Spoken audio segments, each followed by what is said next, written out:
केन्द्रमा उपस्थिति गराएर चाहिँ भव्य रूपमा सम्पन्न गरेका थियौँ, जसमा हाम्रो सिडिओ साहबदेखि लिएर हाम्रो जिल्ला स्तरका सबै नेताजीहरू सबै उपस्थिति गराएर गराएको थियौँ। र यो वर्ष पनि हामीले धेरैजना व्यक्तित्वहरूलाई आमन्त्रित गरेका थियौँ। उहाँहरूको विभिन्न व्यक्तिगत समस्याका कारणहरू आउन सक्नु भएन र आज वैशाख 4 गते स्वर्गीय रमणबहादुर खड्का चाहिँ आज देवासन भएको आज 4 गते चाहिँ 3 वर्ष पुगेको भएको हुनाले चाहिँ यस दिनलाई हामीले स्मरणका लागि चाहिँ यो प्रतियोगिता गराइएको र यसको उद्देश्य के हो भने 10औं राष्ट्रिय खेलकुद अहिले सरकारले जति चलखेल गरे पनि 5 चोटि सारिसक्यो। समयमा गेमहरू भइरहेका छन्, सबै खेलाडीहरू निराशापूर्वक कोही विदेश गएका छन्। यही हलमा मैले पोहोर मात्र सम्मान गरेका खेलाडीहरू, हामीले कार्यक्रम सम्पन्न गरेका खेलाडीहरू अहिले हाम्रो हिम्मत रोकाए मगर चाहिँ उहाँ रसिया हुनुहुन्छ। त्यसपछि गएर हाम्रो युवाहरू बिग्रिरहेका छन्। हामीले यही हलमा चाहिँ हामीले एउटा रेफ्री हामीले खेलाडी रेफ्री सम्मान गरेको ड्रग्स एब्युजमा लागेर उहाँभित्र जेलबाट बाहिर आएर अहिले कहाँ हुनुहुन्छ, अलपत्र हुन्छ। खेलाडीहरू किन भइरहेका छन् भने सरकारहरूको प्रयास कस्तो छ भने न पालिकामा कुनै खेलकुदका गतिविधि हुन्छन्, न कुनै गतिविधि भइरहेका छन्।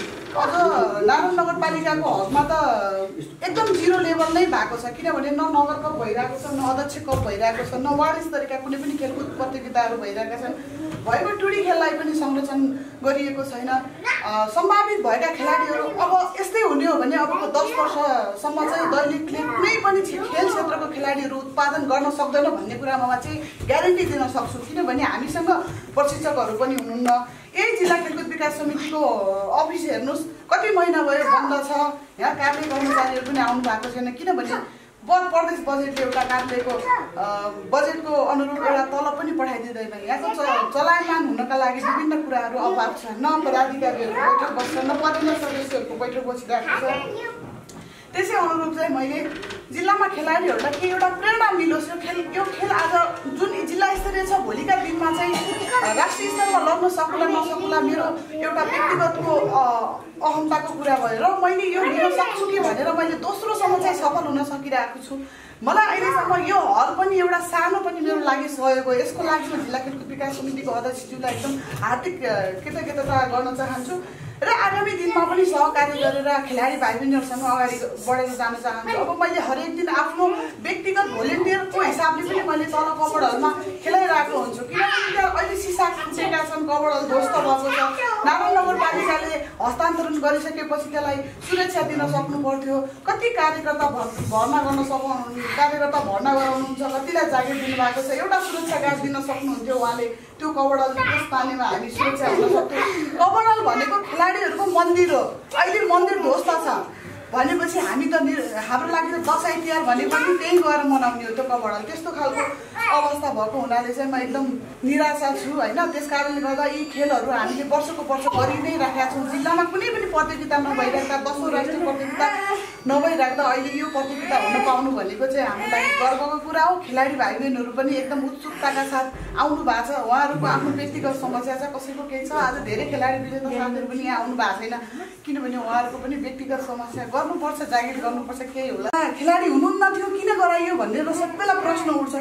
उहाँ त व्यापारिक राम्रो खेलाडी त बन्न सकिने, एउटा नेसनल अन्तर्राष्ट्रिय स्तरसम्मको दुई चारवटा देशमा गएर चाहिँ गेम खेल्न सके। अब शारीरिक अस्वस्थताका कारणले गर्दा चाहिँ अहिलेसम्म यही खेलमा जीवन बाँचिराखेको छु म र आफू यो 2 थोपा रगत रहन्जेलसम्म पनि म उहाँको सपना पुरा गर्नका लागि यो खेललाई राष्ट्रिय स्तरसम्म पुर्याउँछु भन्ने मैले एउटा लक्ष्य त लिएको छु। तर त्यो गर्नका लागि मलाई पालिका, परिषद, सरकारले चाहिँ कतिको सहयोग गर्छ भन्ने कुराहरू, चुनौतीका विषयहरू पनि बढेका छन्। र अब उहाँको एउटा हकी स्वभाव पनि थियो। उहाँले हरेक क्षेत्रमा चाहिँ योगदान दिनुभयो, व्यापारिक क्षेत्रमा योगदान दिनुभयो, सञ्चार क्षेत्रमा योगदान दिनुभयो। अब भन्नुहुन्छ भने उहाँको एउटा ब्लड सिरोसिसको कारणले गर्दा उहाँलाई धेरै पटक चाहिँ त्यो व्हाइट ब्लड सेल, कहिले रेड ब्लड सेल दिइराख्नु पर्थ्यो। हाम्रो जिल्लामा ब्लड ब्याङ्क थिएन, अहिले पनि राम्रोसँग चल्न सकिरहेको छैन। हामीले कतिौँ पटक रगत दिँदा एकदम धेरै बचाउनै सकेनौँ।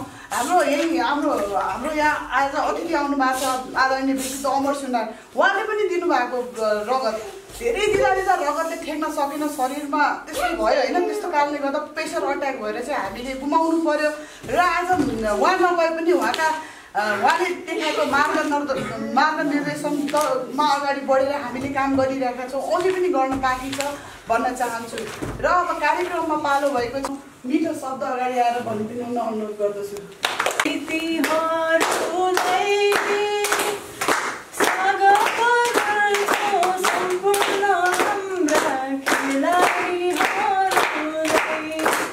धन्यवाद। कार्यक्रममा आदरणीय यस कार्यक्रमका प्रमुख अतिथिज्यू, विशेष अतिथि, सम्पूर्ण अतिथिज्यूहरू, मेरो आदरणीय गुरुवर्ग लगायत सम्पूर्ण खेलाडी साथीहरू, आज मिति 2082 साल 1 महिना 2 गते यस जिल्ला खेलकुद 4 गते यस जिल्ला खेलकुद कार्यालय दैनिकमा हुन गइरहेको डम्बर बहादुर खड्का स्मृति दोस्रो जिल्ला स्तरीय कराते प्रतियोगिता 2072 मा पाल्नुहुने सम्पूर्ण हाम्रो अतिथिज्यूहरू लगायत 82 सालमा पाल्नुहुने सम्पूर्ण हाम्रा अतिथिज्यूहरू लगायत हाम्रो सम्पूर्ण खेलाडी साथीहरूलाई गढी डोजोको तर्फबाट हार्दिक स्वागत व्यक्त गर्न चाहन्छु। स्वास्थ्यका लागि खेलकुद, राष्ट्रका लागि खेलकुद। एउटा मानिसको दैनिक जीवनमा हामी स्वस्थ रहनको लागि सबैजनाले कुनै न कुनै खेल खेल्न अति नै आवश्यक छ। खेलले गर्दा हामीलाई शारीरिक मानसिक रूपमा हामी स्वस्थ भएपछि हामी जुनसुकै स्तरमा पढ्ने लेख्ने लगायत हाम्रो दैनिक जीवनमा गर्ने हरेक क्रियाकलापमा अगाडि बढ्न सक्दछौँ। मान्छे स्वस्थ नभएसम्म हामी कुनै पनि क्रियाकलाप गर्न सक्दैनौँ। अहिलेको समयमा खेलको महत्त्व धेरै लोप भइसकेको छ। हाम्रो दैनिकमा पनि हेर्ने हो भने अहिलेको सन्दर्भमा विभिन्न खेलहरू हुनपर्ने जिल्ला स्तरीय, राष्ट्रिय स्तरीय खेलहरू भइरहेका छैनन्। सम्पूर्ण खेलहरूमध्ये कराते चाहिँ अझै खेल्न महत्त्वपूर्ण मानिन्छ, किनभने यसले राष्ट्रको, जिल्लाको लगायत प्रदेशको आफ्नो स्वास्थ्यमा त यसले सहयोग गर्छ नै, तर यसले आत्मरक्षाको सहयोग पनि गर्ने गर्दछ। हामी कुनै पनि फिल्डमा पढ्नु पर्यो, जागिर गर्नु पर्यो भने कुनै न कुनै हिंसामा आबद्ध हामी हुन लाग्यौँ भने हामीलाई आत्मरक्षाको लागि पनि यो कराते खेलले धेरै सहयोग पुर्याउँछ। बिदा हुन चाहन्छु। त्यो कार्यक्रममा पुनः पालो भएको छ मन्तव्यकै पत्रकार महासङ्घका जिल्ला अध्यक्ष आदरणीय व्यक्तित्व अमर सिन्हाज्यूलाई हार्दिक अनुरोध गर्दछु। अध्यक्ष महोदय, कार्यक्रमका प्रमुख अतिथिज्यूहरू र सम्पूर्ण खेलाडी भाइ बहिनीहरू, साझा होस् भन्ने उद्देश्यले सञ्चालन गर्दाखेरि रेडियो ध्रुवतारा सुरुवात भयो। सुरुवात हुँदाखेरि नै सुरुवातदेखि जोडिनु भयो र पछि उहाँ अध्यक्ष समेत हुनुभयो। अध्यक्ष भइरहेकै बेला उहाँको देहावसान भएको छ। दीर्घ रोगले स्वास्थ्य उपचारमा पनि धेरै प्रयास पनि गर्नुभयो परिवारजनले। पछि त्यो दीर्घ रोगकै कारणले उहाँको देहावसान भयो। हामी उहाँको अभाव सधैँ सम्झिरहेका छौँ। खेलकुदतिर पनि उहाँको योगदानको पारिवारिक संरक्षण, छोरीलाई त्यो कराते खेलका लागि प्रेरित गरेको कुराले आज खेलकुद प्रतियोगिता नै राख्नुभएको कुरा उहाँको स्मृतिमा राख्नुभएको छ। निधन भएको दिनलाई पारेर, स्मृति दिन पारेर यो प्रतियोगिताबाट विजेताहरूलाई पुरस्कार दिन लाग्नुभएको छ। यो कुराले खेलकुद क्षेत्रको विकासका लागि सहयोग पुग्नेछ भन्ने लागेको छ। निरन्तरता भइरहेको छ। युवाहरूलाई यसले अझ सकारात्मक बाटोमा प्रेरित गर्नेछ भन्ने लागेको छ। उहाँप्रतिको सम्मान एउटा पुरस्कार ग्रहण गरिसकेपछि यो सन्देशलाई राख्छु। हस्, धन्यवाद। यतिकैमा कार्यक्रममा अर्को कार्यक्रम जोडेँ। अघि नै मैले यो चाहिँ टी सर्ट चाहिँ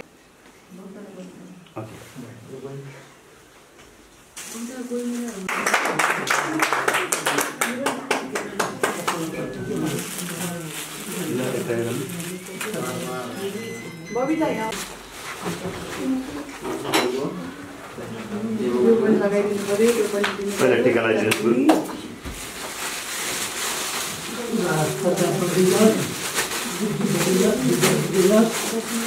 प्रथम है राष्ट्रसम्म पुग्ने गरी कामना गर्दछु।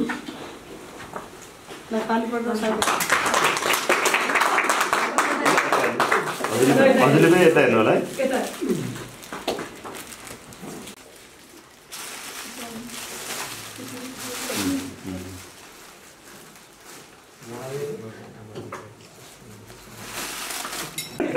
बाजेबाटै राख्दै आज बाजेबाट भाग्यो के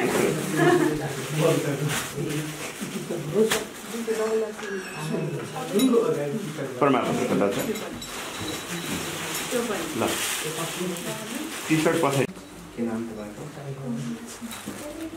कमला सिंह कहाँको सुन्नु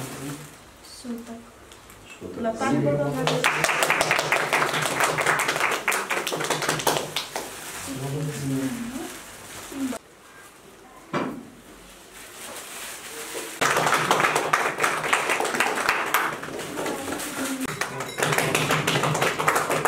धन्यवाद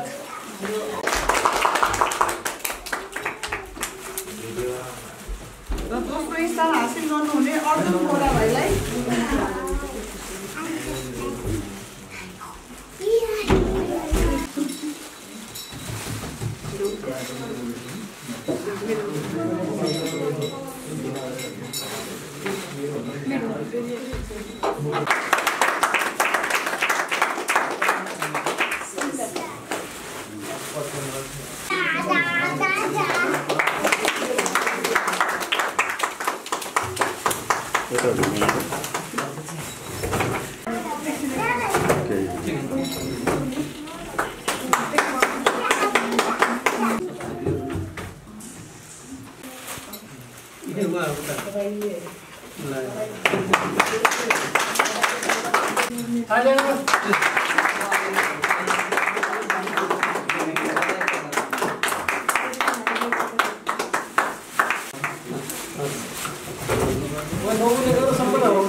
प्रमाणपत्रका लागि आउनु भएको होइन कार्यक्रम क्षेत्रमा उपस्थिति जनाइयो एकदम खुसी लागेको छ हाम्रो यस अनावरण गरिएको टी सर्ट चाहिँ बाले चाहिँ लगाइदिनुहुन्छ र प्रमुख अतिथिहरूले विशेष अतिथिहरूले पनि लगाएर चाहिँ हाम्रो विज्ञापन प्रचार प्रसार गरिदिनुहुन्छ भन्ने आशा गरेको छु त्यस कारणले गर्दा चाहिँ हाम्रो उहाँलाई चाहिँ यो गरम गरिदिनु अनुरोध गर्दछु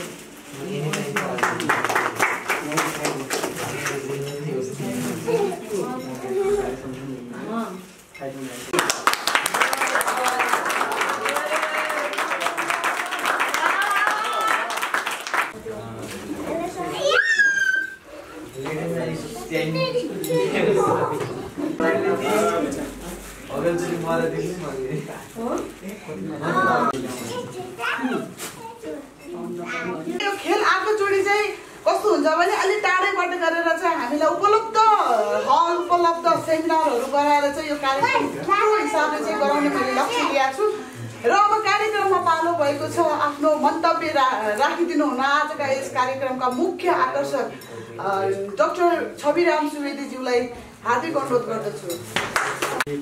दोस्रो जिल्ला स्तरीय कराटे प्रतियोगिता कार्यक्रमका अध्यक्ष खेलकुद विकास समितिका अध्यक्षज्यू त्यसै गरी पत्रकार महासङ्घका अध्यक्ष अमर सुनारज्यू हाम्रो सर विशाल सुनारजी पत्रकार त्यसै गरी हाम्रो अभिभावक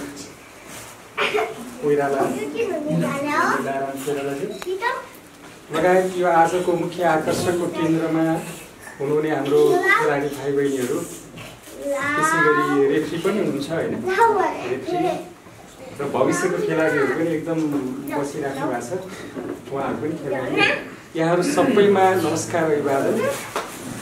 म सर्वप्रथम त्यसै गरी मिडिया प्रेमी र एउटा हकी व्यक्तित्व स्वर्गीय टम्बरबहादुर खड्काप्रति हार्दिक श्रद्धा सुमन अर्पण गर्न चाहन्छु गर्दछु। उहाँसँग म दैनिक हुँदा धेरै पटक भेटघाट भइरहेको थियो, कुराकानी पनि हुन्थ्यो र व्यापार एउटा व्यवसायी व्यापारी भएर पनि विभिन्न समाजको विभिन्न क्षेत्रमा उहाँले आर्थिक भौतिक धेरै ठुलो लगानी गर्नुभयो। यो हाम्रो लागि एकदमै गर्वको कुरा हो। त्यति मात्रै होइन, उहाँले हेमा खड्का जस्तो छोरी जन्माउनु हो जसले खेललाई यति धेरै माया गरेर यो ठाउँमा पुर्याउनु भएको छ होइन। यो सबै यो उत्पादन मलाई लाग्छ हेमा खड्काको उत्पादन खेलाडी भनेको चाहिँ राष्ट्रको धेरै महत्त्वपूर्ण राष्ट्र निर्माणको लागि धेरै महत्त्वपूर्ण योगदान पुर्याउने नागरिक हो।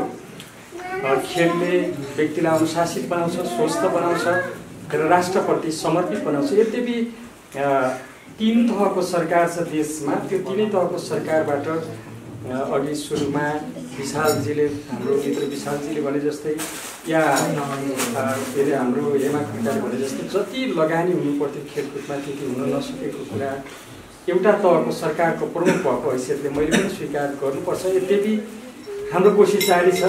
हाम्रो पालिकामा हामीले यो गएको वर्षमा राष्ट्रपति रणशीलका अलावा प्रदेश स्तरीय महिला भलिबलको आयोजना पनि गर्यौँ। त्यसै गरेर अहिले हाम्रो चाहिँ अध्यक्ष कप के अरे खेलकुद प्रतियोगिता र वडामा पनि खेलकुद अलिक बढी चाहिँ हाम्रोमा त्यो भलिबल अरूभन्दा भलिबल बढी हुने गर्छ र वडामा पनि खेलकुदको प्रतियोगिताहरू भइरहेको छ र हामी सायद चाहिँ यो चाहिँ जिल्ला स्तरीय राष्ट्रपति रणशील पनि त्यो पक्का भइसकेको छैन, निश्चित भइसकेको छैन। हाम्रो पालिकामा हामीले आयोजना गर्ने विचार गरेको छौँ। र खेलाडी अघि भन्नुभएको थियो देशलाई चिनाउनुको लागि 2-3 चिज मध्ये चाहिँ महत्त्वपूर्ण भागमा पर्ने खेलाडी हो, खेल हो। मैले अस्ति एउटा फिल्म हेरेँ, मेरो छोरी पनि खेलाडी हो, मेरो एउटा मात्रै छोरी छ। म एकदमै धेरै छोरीहरूलाई देखिरहेको छु। यसो हेर्दाखेरि म त्यो क्षण र हाम्रो डम्बर खड्का स्मृतिको तेस्रो दिवस मनाइराख्दा म दुईटा एकातिर छोरी र एकातिर बाउलाई मैले ठ्याक्कै सम्झेर एकदम भाव जस्तो पनि बनाएँ। मैले अस्ति एउटा एन्जिला भन्ने फिल्म हेरेँ, त्यो ठ्याक्कै मेरो आफ्नै छोरीको त्यो हेरिराख्दाखेरि चाहिँ मैले छोरीलाई सम्झिराखेँ, तपाईँहरू जस्तै छोरीलाई सम्झिराखेँ। एउटा गरिब परिवारमा जन्मेको छोरी होइन, उसले चाहिँ अहिले नेपालको नाम अन्तर्राष्ट्रिय जगतमा चिनाउन सफल भएको छ। जिल्ला फुलबाटे सोखा भन्ने। अब तपाईँहरू पनि त्यस्तै हुनुहुन्छ यहाँ, तपाईँहरू जस्तो छोरी के अरे 10 क्लासमा पढ्ने हाम्रो विष्ट नानी, त्यस्तै 12मा पढ्ने कृतिका नानीदेखि या थुप्रै नानी के अरे नानीहरू हुनुहुन्छ, बाबुहरू हुनुहुन्छ। तपाईँहरूले भोलि यो दैनिकको मात्रै होइन त्यसकै नाम अन्तर्राष्ट्रिय जगतमा चिनाउन सक्नुहुन्छ। यो योगदान छ। यद्यपि आज हामी हेर्दाखेरि जसरी वर्तमानमा बाँचिराखेको हुन्छ त्यति बेला चाहिँ हाम्रै नजिक भएको यस्तो चिजहरूको धेरै ठुलो महत्त्व हुन्थ्यो। तर भोलि जति बेला हामीले ती चिजहरू हामीबाट गुमाउँछौँ त्यति बेला ओहो यत्रो ठुलो महत्त्व थियो भन्ने हामीलाई चाहिँ मूल्यवान थियो भने त्यति बेला चाहिँ अनुभूति हुन्छ। र म धेरै कुराहरू नराख्दै यहाँहरूको उज्जवल भविष्यको कामना गर्दछु। बोलाउनु हो त्यसको लागि म एकदमै पर्नुपर्थ्यो कि हुनुपर्थ्यो मान्छे त थिएन। यहाँहरू यहाँ चाहिँ के अरे आज मलाई बोलाउनु हो, हेमाजीलाई धेरै धेरै धन्यवाद छ। त्यस्तै गरेर जिल्ला खेलकुद विकास समितिको अध्यक्षप्रति पनि म आभार व्यक्त गर्दछु र यहाँहरू सबै भाइ बहिनीको उज्जवल भविष्यको कामना गर्दै आफ्नो भनाइ यहाँले गर्दछु। हस्त धन्यवाद, नमस्कार। हाम्रो साँच्चीकै भन्यो भने कर्णालीमा पनि जिउँदा ताराहरू हुनुहुन्छ जस्तो हरि रोकाएको उहाँको डकुमेन्ट्री कसले बनाइदियो। वास्तवमा भन्यो भने अन्जिलाको भन्दा अत्याधिक आँखाबाट आँसु निकाल्ने जस्तो डकुमेन्ट्री बन्थ्यो भने आज फिल्म चाहिँ हरि रोकाएको पनि बन्थ्यो। उहाँको भन्दा भावुक हुन्थ्यो होला सायद, किनकि कर्णालीमा त्यस्तो डकुमेन्ट्री बनाएर उहाँको जीवनी गराइदिने मान्छेहरूको उत्पादन भएन। आफ्नो समस्या छ, पढ्न पाएका छैनन्, पढाइ ठुलो कि खेल ठुलो भन्नेमा अहिलेसम्म दोधारमै छ। यति झेल्नु परेको छ कि एउटा हामीले धेरै कल्पना गरेर आज हामी यतिका वर्षपछि एउटा कभर हलमा एउटा हामी जुन ब्याकग्राउन्डमा गोपाल दाजु, विशाल दाजु, हामी त्यो गढीमा त्यो सिसामा उफ्रिन्थ्यौँ, माटोमा उफ्रिन्थ्यौँ, ढुङ्गामा उफ्रिन्थ्यौँ। आज हाम्रो खेलाडीले हामी पुस्ता हुँदासम्म चाहिँ यो दुःख चाहिँ भोग्नु परेको छैन है। अहिले म्याडमा उफ्रिरहेका छन् उनीहरूले। तर त्यो भन्नुहुन्छ भने कि हाम्रो खेलकुदको सम्पत्ति हो, तर त्यो खेलकुदको सम्पत्ति संरक्षण गरिदिएको छैन। त्यही कभर हलभित्र मिनिमम 5 करोडको त्यो कभर हलभित्र चाहिँ अहिले त्यो सामान, खेलकुदका सामान कुनै पनि छैनन्। म्याडहरू चोरी भएका छन्। अब यदि नगरले चाहिँ सुरक्षा गर्न सक्दैन थियो भने त यही जिल्ला खेलकुद विकास समितिलाई हस्तान्तरण गर्न पनि सक्थ्यो। त्यसपछि हामी हेर्थ्यौँ के हुन्थ्यो कसो हुन्थ्यो। कुनै चासो छैन। 1 वर्ष भयो सिसा झ्याल सबै फोडेर एकदम ध्वस्त छ। भित्र चाहिँ त्यो तपाईँको मार्केटिङको अवस्था कतम नाजुक छ। एकचोटि जिल्लाको सिडिओ साहब पनि जान खोज्नुहुन्न। त्यसपछि गएर नगरको मेयर साहब पनि जानु खोज्नुहुन्न। हामीले त आज यस कार्यक्रममा सिडिओ साहबलाई पनि बोलाएको थियौँ। उहाँले चाहिँ यो कार्यक्रम भन्दा अर्को कुन कार्यक्रम बडा भोज रहेछ कता हो त्योतिर त्यतातिर ध्यान दिनुभयो है। मैले थाहा पाए अनुसार यो कार्यक्रममा आउनु मान्नु भएन, युवाहरूसँग जोडिन चाहनु भएन, खेलाडीहरूसँग जोडिन चाहनु भएन। यस्ता व्यक्तित्वहरूलाई चाहिँ हामी आज यो कुरा सुनाउन चाहन्थ्यौँ। खै यहाँ पालिकामा हाम्रो अध्यक्षज्यू पनि हुनुहुन्छ। यो कुरा चाहिँ कतै कुनै पालिकाको कार्यक्रम हुँदा र समन्वयका कार्यक्रम हुँदाखेरि चाहिँ जोडिनुहुन्छ भन्ने हामीले आशा पनि गरेका छौँ। खेलले खेलका खेलाडीहरूका भाग्य र भविष्य बदल्नमा चाहिँ हामी आज जति पनि उपस्थित छौँ सबै हकी समाजकै हो। सबै क्षेत्रमा अगाडिकै साथीहरू हुनुहुन्छ, खेलाडीहरू पनि त्यत्तिकै प्रयासमा लाग्नु भएको छ र आफ्नो बिना प्रशिक्षक पनि आफैले पनि ट्रेनिङ गरेर भाइ बहिनीहरूले आफ्नो उत्कृष्ट प्रदर्शन देखाउनु भएको छ। यसमा पनि म खुसी नै छु।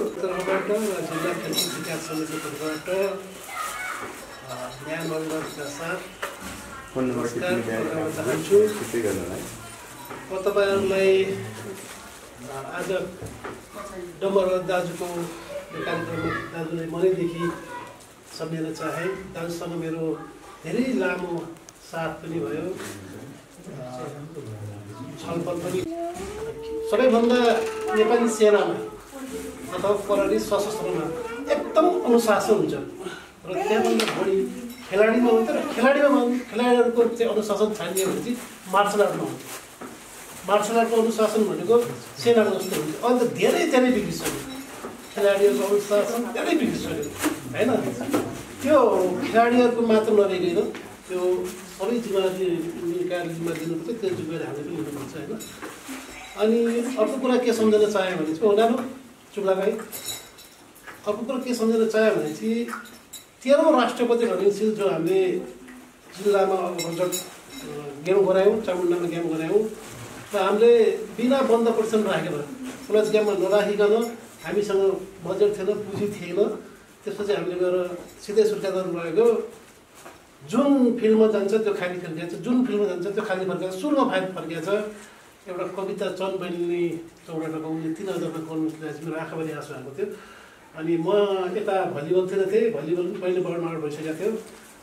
माथि कालीकोटको अध्यक्षज्यूले त्यो बहिनीलाई 1000 रुपियाँ काको खेलाडी दैनिकको भने चाहिँ 1000 रुपियाँ दिनुभएको थियो। पछि म त्यहाँ गएँ, साह्रै खुसी लाग्यो। अनि दोस्रो वर्ष यो केही गर्नुपर्छ, पार्टिसिपेट मात्र होइन कि मेडल ल्याउनुपर्छ भन्ने किसिमले लाग्यो र नौमुले गाउँपालिकाका आदरणीय अध्यक्षज्यूलाई हामीले बन्द प्रश्न राख्दैछौँ, हजुरले सहयोग गर्नुपर्छ भनेपछि उहाँले सहयोग गर्नुभयो। र खेलाडी भाइ बहिनीहरू अलिक कोही छन् जसले हिउँ हुन्छ, तपाईँहरूले खाएको चना अन्डा, तपाईँले खाएको जुसहरू कबडलमा सबै नौमुले गाउँपालिकाले बिहोर दिएको त्यतिखेर। र हामी जब सुर्खेत गयौँ अनि यता फेरि करातेको हुन्थ्यो, उता चाहिँ हाम्रो कबड्डीको हुन्थ्यो। क्लच गेममा राखिसकेपछि अलिकति एउटा मिस्टेक के गरिएको छ भने चाहिँ एथलेटिक्स पनि राख्नुपर्ने। एथलेटिक्स राख्नलाई कि चाहिँ चुप्रा राख्नुपर्ने कि चाहिँ यहाँ चाहिँ नपुग्ने, दौड्ने ठाउँै छैन। अनि त्यो एथलेटिक्समा राखेको त अझ मेडल हाम्रो बढ्थ्यो, एथलेटिक्समा राख्न सकिएन। अनि सुर्खेत गइसकेपछि पहिलोचोटि हाम्रो महिला भलिबल दैनिक जिल्लाको पहिलोचोटि चाहिँ महिला भलिबल 3rd भयो। जाजरकोट जस्तो जिल्लालाई हरायो, जाजरकोटलाई हरायो। अनि करातेमा चाहिँ 13औंमा चाहिँ यो हाम्रो के अरे